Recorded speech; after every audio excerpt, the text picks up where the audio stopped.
Student, आज हमने start करना है नेक्स्ट टॉपिक 4.4 जो कि है टॉर्क और मूवमेंट ऑफ फोर्स। इसमें सबसे पहले हम देख लेते हैं कि टॉर्क क्या होता है। ठीक है, यानी जो टर्निंग इफेक्ट आता है किसी फोर्स के किसी बॉडी के ऊपर लगाने से उसको हम क्या कहते हैं कि ये टॉर्क है। मिसाल के तौर पे एक डोर है, आप उसको खोलते हैं इस तरह से, ये एक दरवाजा है यानी डोर है। यहाँ पे इसके हैंडल लगा हुआ है, लॉक लगा हुआ है, यहाँ पे ये हैंग है। ठीक है, आप क्या करते हैं, इस डोर को इस हैंडल पे या इस लॉक पे आप फोर्स लगाते हैं तो ये ओपन हो जाता है अंदर की तरफ या बाहर की तरफ। तो यानी आप क्या करते हैं, आप एक फोर्स लगा रहे हैं इस हैंडल पे, इस पॉइंट पे, इस लॉक पे। तो ये डोर क्या कर रहा है, यहाँ पे जी हैंग है, यानी ये जो चीज है ये फिक्स होता है एक तरफ डोर के एक साइड। तो ये क्या करता है, इस पॉइंट के इस लाइन के अराउंड मूव करता है, यानी अंदर को खुलता है या बाहर को। तो ये जो मूवमेंट है ये फोर्स के जेरे असर यानी टर्निंग इफेक्ट हुआ है फोर्स का, इस चीज को हम बोलते हैं कि ये टॉर्क प्रोड्यूस हुआ है। टॉर्क की बहुत सारी एग्जांपल है हमारी आम लाइफ में भी। मिसाल के तौर पे आप जो वाटर टैप है यानी टूटी जिसे बोलते हैं, उसको आप खोलते हैं, यूं रोटेट करते हैं, आप क्या करते हैं, आप फोर्स लगाते हैं और वो मूव करती है एक एक्सिस के, एक फिक्स एक्सिस ऑफ रोटेशन के अराउंड वो मूव करती है। जिस तरह ये फिक्स एक्सिस था, इसके अराउंड ही ये दरवाजा यानी डोर जो है मूव करता है। इसी तरह वो टूटी जो टैप है, वाटर टैप, वो मूव करती है एक फिक्स एक्सिस के अराउंड मूव करती है। तो इसका मतलब आप फोर्स लगाते हैं और ये मूवमेंट आती है, यानी आपने क्या प्रोड्यूस किया, आपने टॉर्क प्रोड्यूस किया।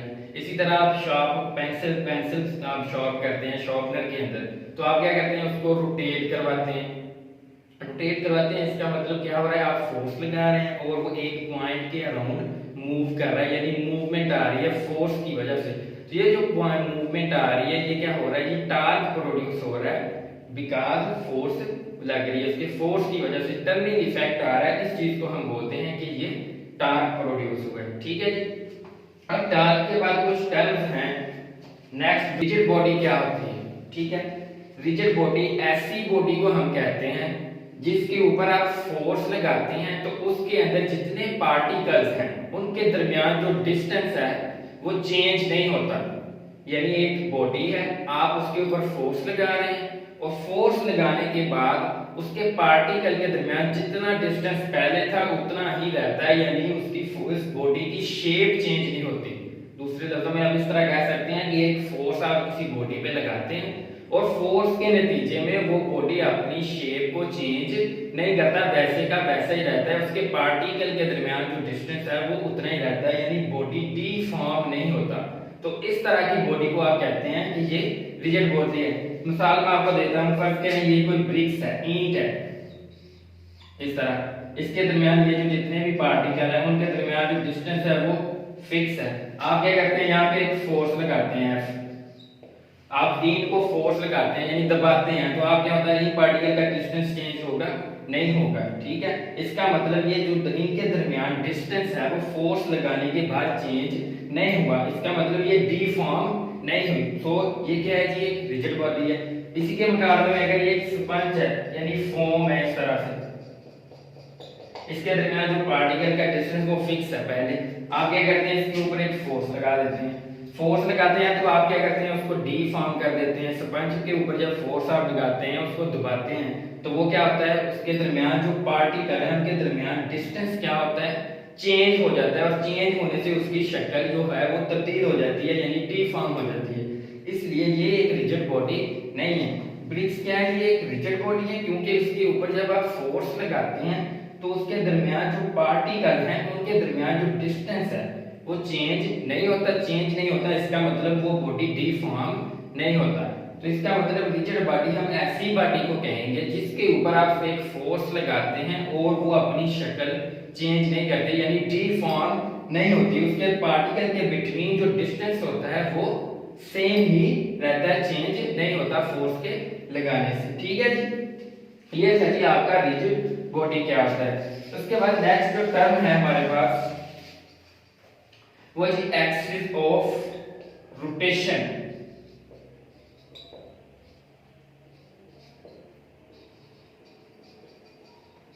एक्सिस ऑफ रोटेशन यानी एक्सिस ऑफ रोटेशन क्या है, फर्ज करें ये कोई लाटू है इस तरह से,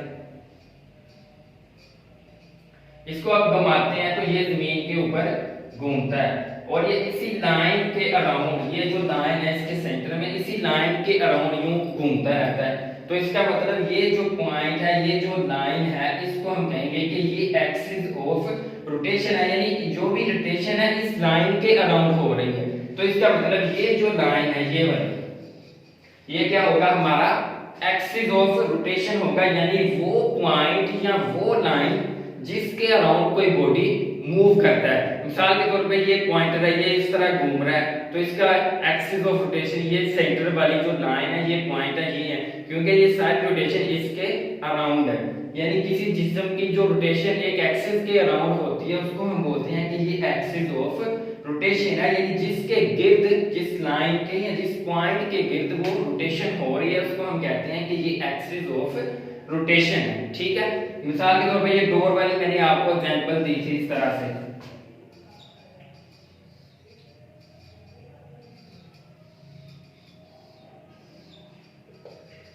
ठीक है, ये डोर है, यहाँ पे ये हैंग है, यानी आप डोर को खोलते हैं तो ये इसी लाइन के यानी इस पॉइंट के अराउंड ही मूव करता है, यानी आगे को खुलता है या पीछे को कहीं।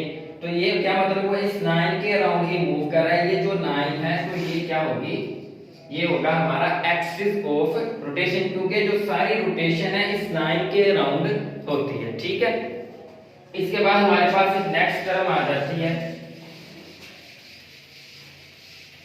ये मैं रेज कर देता हूं,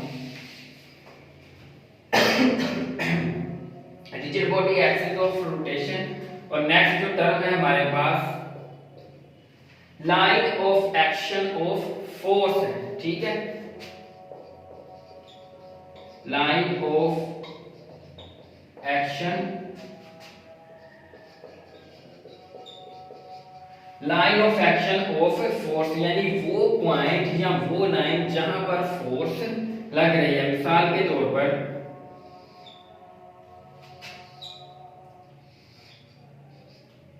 ये मैं नाम दे देता हूं इसको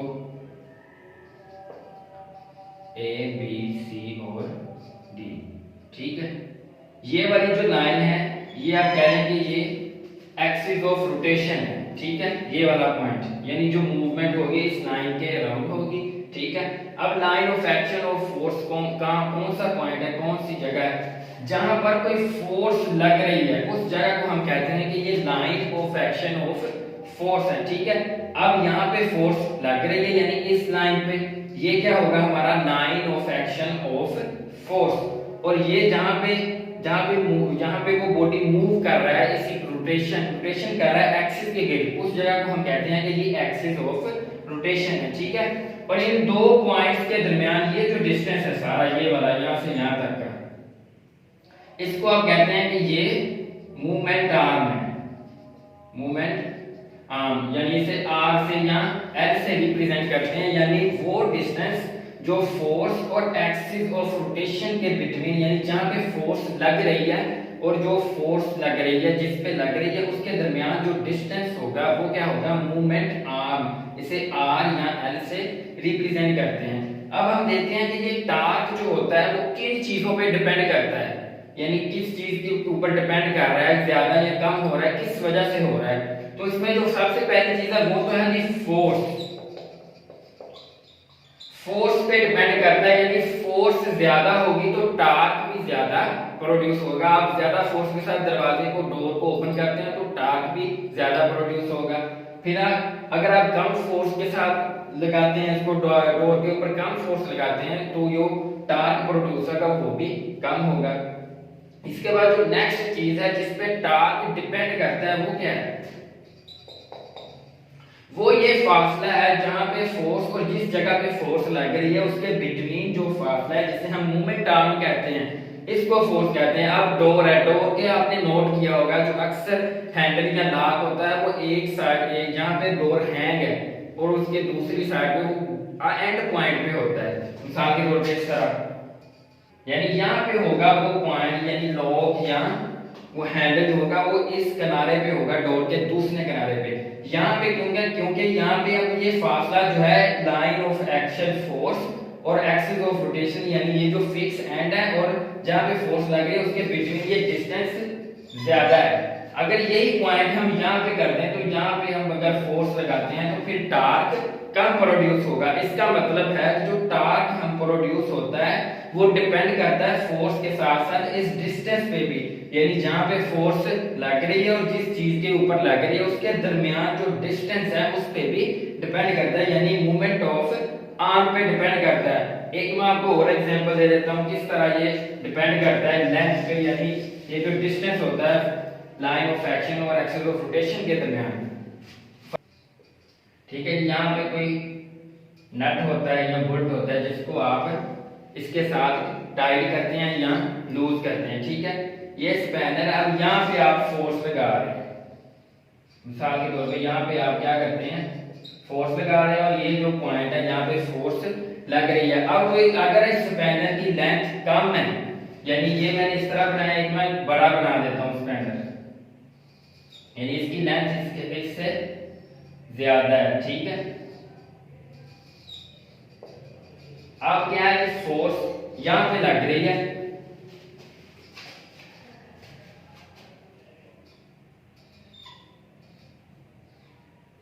ये नट पड़ा है इसके अंदर। अब क्या होगा जी, इस स्पैनर की लेंथ कम है तो इसका मतलब यहाँ पे जो टार्क प्रोड्यूस होगा, क्योंकि ये डिस्टेंस कम है इन दो पॉइंट्स के दरमियान, यानी यहाँ पे जो टार्क प्रोड्यूस होगा वो भी कम होगा। इस स्पैनर की लेंथ ज्यादा है, यहाँ पे फोर्स लग रही है और ये वो पॉइंट है जिसके ऊपर आप फोर्स लगा रहे हैं, यानी ये जो नट है इसको आप खोल रहे हैं या टाइट कर रहे हैं। आप देखें इन दो पॉइंट के दरमियान डिस्टेंस ज्यादा है, तो इसका मतलब यहाँ से अगर आप पकड़ के खोलते हैं कोई नट को टाइट करते हैं या लूज करते हैं तो वो आप इजीली कर लेते हैं। इसका मतलब यहाँ पे टार्क ज्यादा प्रोड्यूस हो रहा है। और अगर आप इसी स्पैनर के साथ किसी चीज को खोलते हैं या लूज करते हैं नट को, तो आपको ज्यादा फोर्स लगानी पड़ेगी क्योंकि अब टार्क कम प्रोड्यूस होगा। तो इसका मतलब जो टार्क है वो दो चीजों पे डिपेंड करता है, एक फोर्स और दूसरा movement of force, movement of arm, movement arm, या इसे आप कह सकते हैं आर इसे कह सकते हैं या एल से डिनोट करते हैं, यानी ये जो डिस्टेंस है जो फोर्स और जहां पे फोर्स लग रही है उसके बिटवीन जो डिस्टेंस है उस पे डिपेंड करता है, यानी दो चीजों पे डिपेंड करता है, फोर्स और मूवमेंट ऑफ आर्म पे। ठीक है जी, मैथमेटिकल रिलेशन क्या बनेगा, क्योंकि टार्क जो है वो दो चीजों पे डिपेंड कर रहा है, यानी फोर्स पे और मूवमेंट आर्म में। तो अगर आप उसको मैथमेटिकली यूं लिखना चाहें तो टार्क होगा इज इक्वल टू